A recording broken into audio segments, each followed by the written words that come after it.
Darkness falls across the land. The midnight hour is close at hand. Creatures crawl in search of blood.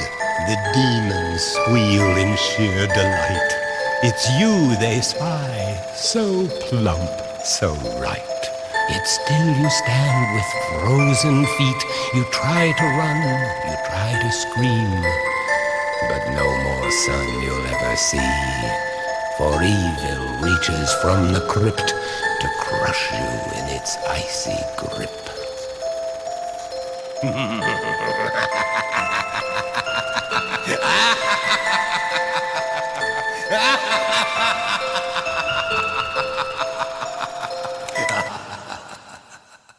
G'day, Jazzy here, and welcome to turn 6 of Touch of Evil.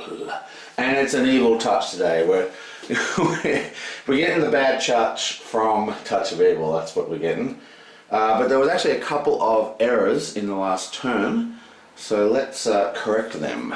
Now, I've been doing pretty well for most of the game with errors, but for some reason that actually goes in the windmill, not the manor. I don't know why I put it there. That's the NPC who's running around helping us. She's on the hunt.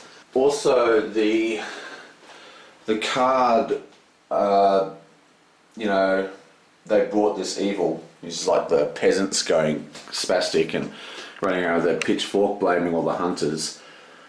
It only affects heroes in named spaces.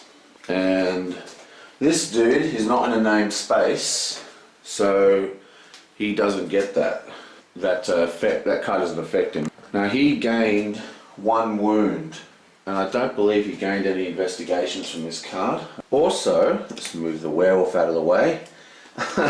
Unnatural Storm says all events only happen, not roll if you get an event. So I read that wrong. It says here, re-rolling any non-event result.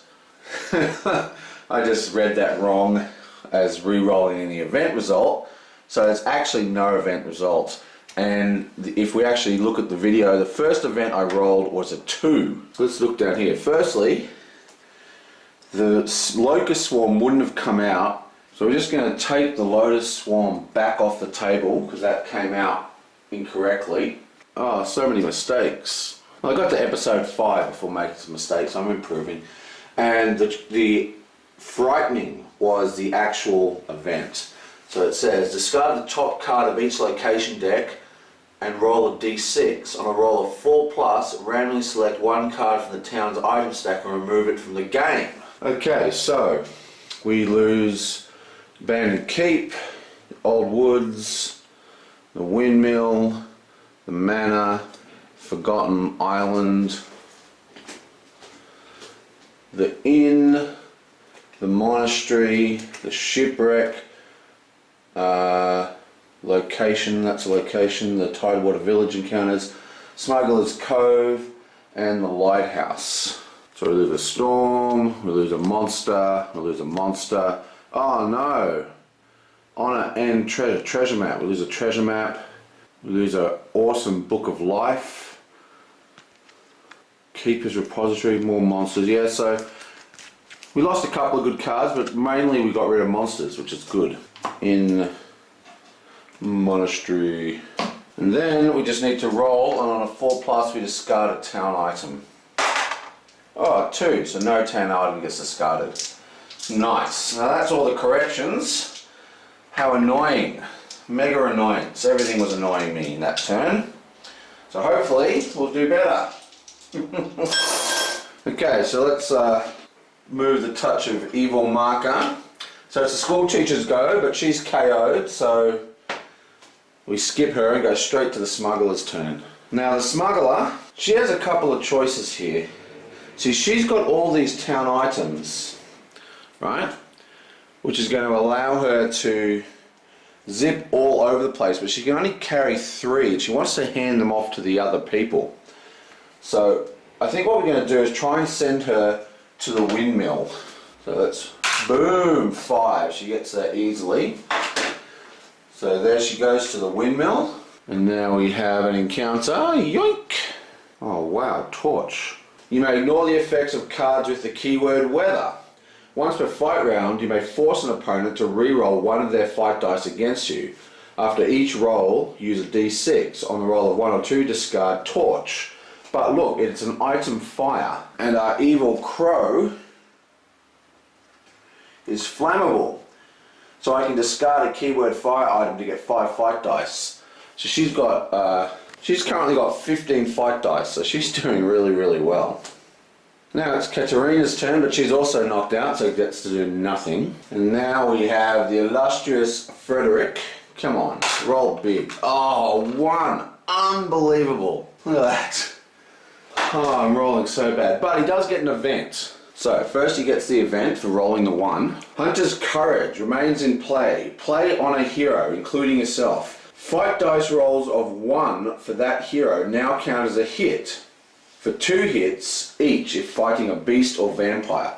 Now, unfortunately, the Scarecrow is a construct. I don't know if you can see that. He says he's a soulless construct, so it's only 1, but it's still pretty good. And we're going to play that on the smuggler because she has so many guns at the moment. I think he's going to play it on himself. He's a bit selfish, this guy. And then for a 1, he's just going to go straight to the old woods. Can't seem to get out of town. Yunk. Okay. Hollow chimes in the whistling wind. 5 human skulls hung from a low branch. Adorned with red sigils and feathers, the song of the dead echoes through the woods. Make a Spirit 4 test and gain 1 investigation for each 4+ roll. Well, that's an excellent card because it does nothing bad. Okay, so his Spirit is only 2 though. Come on. Boom. 1 and a 2, he gets no investigations. So that was useless. Now, normally we would have to roll for the werewolf. See, the werewolf now attacks the first player. But our first player is actually KO'd. It's like so, and when you're KO'd, you're completely removed from all aspects of the game. In fact, the only thing you can do is play event cards on other people. The timing is actually pretty interesting on that werewolf because the werewolf says at the start of the mystery phase, somewhere, focus, up the top there, at the start of the mystery phase. Now, at the start of the mystery phase, these guys are KO'd and they're out of the game, so they can't be affected by him. But then in the second stage of the mystery phase, they stay up. So, that was lucky. So yeah, we avoid that, that's good. Yoing! 4, 5, 6, 7! What horrors have you got for us today? 7. Surge of Evil. Roll once on the villain's minion chart and work out the results. Okay, well that's pretty easy. So, yoing! 3. That is a Lotus, which goes to the docks. So the Lotus goes down here, which pushes the crow to here, which pushes this crow off. So the show track goes up by 1. Now we're going to pull our mystery card. Yoink. Unwelcome. Mystery Hysteria. If Mayor Carver is still alive, every hero must immediately make an Honor 6 test. If failed, the hero must roll once on the villain minion chart. If he's dead or joined the villain, instead move the Shadow Clap by 2. Wow. Unfortunately, Mayor Carver is actually the werewolf, so he is a villain, and a bad one at that because he's the werewolf. And so because he's dead or joined the villain already, that means we just enhance the Shadow Track by 2, which would take us to 9. So we're doing absolutely atrocious. I think we're going to let that happen though. Boom, boom, because we're still under. We're going to try and not let the Shadow Track get past that point. Okay, that's turn 6. Another pretty brutal turn. This game is kicking my ass today. And yeah.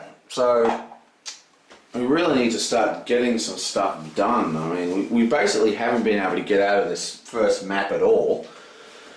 Now this sometimes happens because of the bouncing back. You really got to spread out quickly, but we've been rolling. I think almost every single roll I've rolled has been like a 1 or a 2 for movement this game. It's been atrocious. Now, the plan was, now that these dudes are revived, to get them over here to trade, but she's actually going first next turn. And I just can't I just don't know whether we can afford to wait another turn just for her to trade off these items. I just don't think we can do it as much as I want to do it. So instead, these guys are going to have to move out of there. Just, I don't know. We're in a huge, huge predicament here. Okay, well, I'll catch you guys next time.